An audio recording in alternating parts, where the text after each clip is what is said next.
할렐루야! 사랑하는 성도 여러분, 벌써 금요일입니다. 시간이 참 빠른 것 같습니다. 그러나 시간은 흘러 없어지는 것이 아니라 하루하루 쌓이는 것이기에 오늘도 믿음으로 하루를 쌓아가는 우리 성도님 되시길 축복합니다. 오늘 하나님께서 우리에게 주시는 말씀은 역대상 6장 54절에서 81절까지의 말씀입니다. 큐티인 책자 11월 13일 금요일 말씀입니다. 제가 54절에서 61절까지 말씀을 읽도록 하겠습니다. 그들의 거주한 곳은 사방 지게 안에 있으니 그들의 마을은 아래와 같으니라. 아론 자손 곧 그앗 종족이 먼저 제비 뽑았으므로 그들에게 유다 땅의 헤브론과 그 사방 초원을 주었고, 그러나 그 성의 밭과 마을은 여분네의 아들 갈렙에게 주었으며, 아론 자손에게 도피성을 주었으니 헤브론과 림나와 그 초원과 얏딜과 에스드모아와 그 초원과 힐렌과 그 초원과 드빌과 그 초원과 아산과 그 초원과 베세메스와 그 초원이며, 또 베냐민 지파 중에서는 게바와 그 초원과 알레멕과 그 초원과 아나독과 그 초원을 주었으니 그들의 종족이 얻은 성이 모두 13이었더라. 아멘. 오늘은 레위 자손들의 거주지에 대해서 설명하고 있습니다. 레위 자손은 크게 세 가문으로 이루어져 있습니다. 오늘 본문의 순서대로 하면 그앗 자손, 게르손 자손, 그리고 무라리 자손입니다. 이 레위의 세 자손들은 가나안 땅에 들어갈 때에 땅의 분배를 받지 못했습니다. 대신 11지파들에게 땅을 받아서 살았습니다.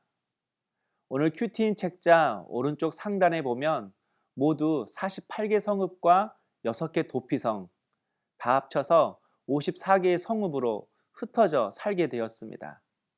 다른 지파들은 다 한 곳에 모여 사는데 왜 레위 지파들은 이렇게 흩어져서 살게 된 그 이유가 무엇입니까? 그 이유는 이들의 조상 레위가 받았던 아버지 야곱의 저주 때문입니다.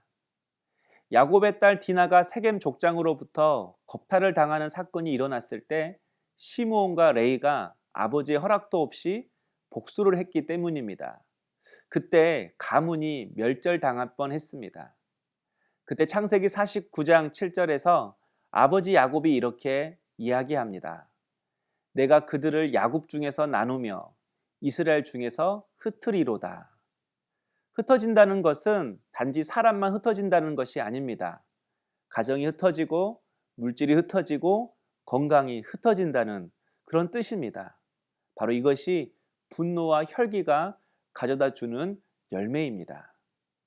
이처럼 레위 지파는 조상 레위의 분노와 혈기로 인해 흩어지는 인생이 되고 만 것입니다. 그러나 오늘 본문이 말하고자 하는 것은 따로 있습니다. 조상 레위의 저주를 받아 이렇게 흩어지게 되었다라는 것을 설명하기 위해서 오늘 이렇게 레위 지파가 분배받은 성읍을 설명하고 있는 것이 아닙니다.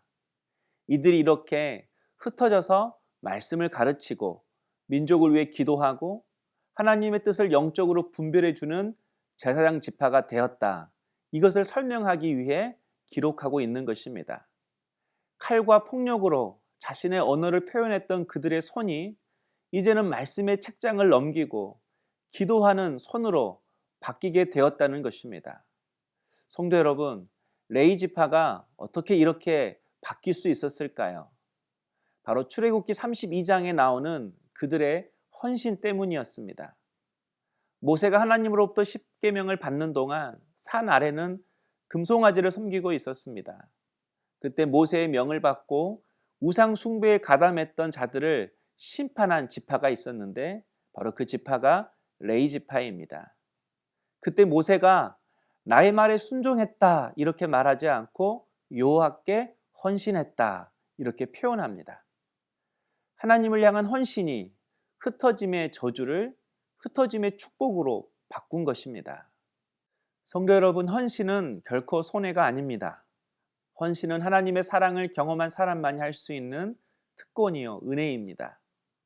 야곱의 아들 레위는 매사 부정적이고 혈기가 많고 폭력적이었습니다. 또 그런 사람들과 연합하려고 했습니다. 그러나 그의 자손들은 그렇지 않았습니다. 하나님과 연합하려고 했습니다. 하나님께 은혜를 받으니까 헌신한 자가 되었던 것입니다. 늘 타오르던 분노가 이제는 인생을 바꾸고 가문을 바꾸고자 하는 거룩한 열정으로 바뀌게 된 것입니다. 그리고 그 열정으로 민족을 섬기는 제사장 지파가 되어서 이렇게 오늘 본문처럼 모든 지파 가운데에 흩어져서 살게 된 것입니다. 저는 우리 성도님들이 온순한 양처럼 되는 것을 원하지 않습니다. 왜냐하면 하나님은 우리의 기질을 사용하십니다. 그러나 하나님이 쓰시는 기질은 거듭난 기질입니다. 십자가를 통과한 기질입니다. 하나님께서는 오늘 우리에게도 우리 인생을 바꿀 기회, 가정을 바꿀 기회, 가문을 바꿀 기회를 주십니다.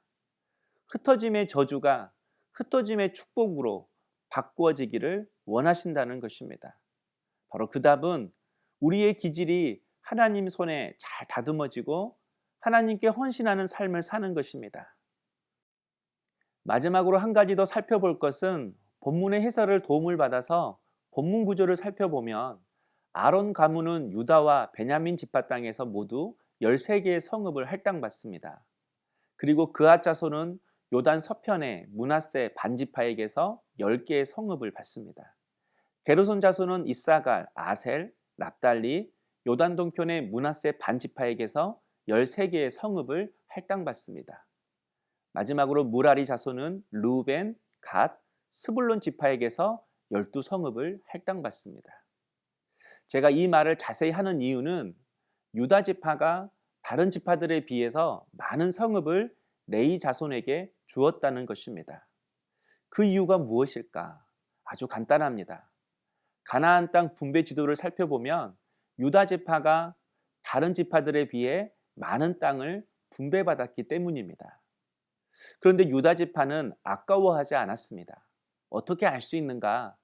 57절에 보면 헤브론이라는 지명이 나옵니다. 헤브론은 갈렙이 이 산지를 내게 주소서라고 하면서 생명을 걸고 얻은 땅이었습니다. 그런데 그 땅도 레위 지파에게 내주었습니다. 괜히 유다 지파가 된 것이 아닙니다.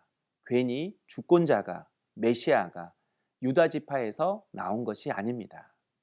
사랑하는 성도 여러분, 주는 자가 복됩니다. 섬기는 자가 복이 있습니다.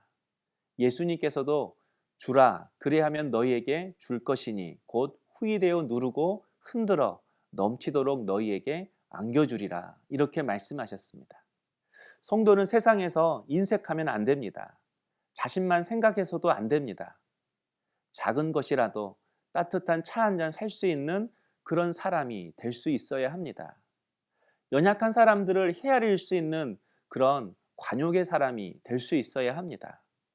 오늘은 각자의 삶의 자리에서 내가 줄 수 있는 것을 베풀어 보는 그런 귀한 하루가 될 수 있기를 원합니다. 적용해 보실까요?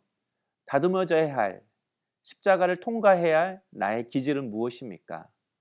따뜻한 차 한 잔 사고 싶은 그 사람은 누구입니까? 기도하겠습니다. 사랑의 주님, 우리의 기질이 십자가를 통과하여 하나님 앞에 쓰임받는 거룩한 도구가 되기를 원합니다. 우리의 삶 속에서 우리 모든 성도들이 흩어져서 하나님의 사랑과 은혜를 흘려보내는 귀한 통로가 되게 하여 주옵소서. 예수님의 이름으로 기도하옵나이다. 아멘.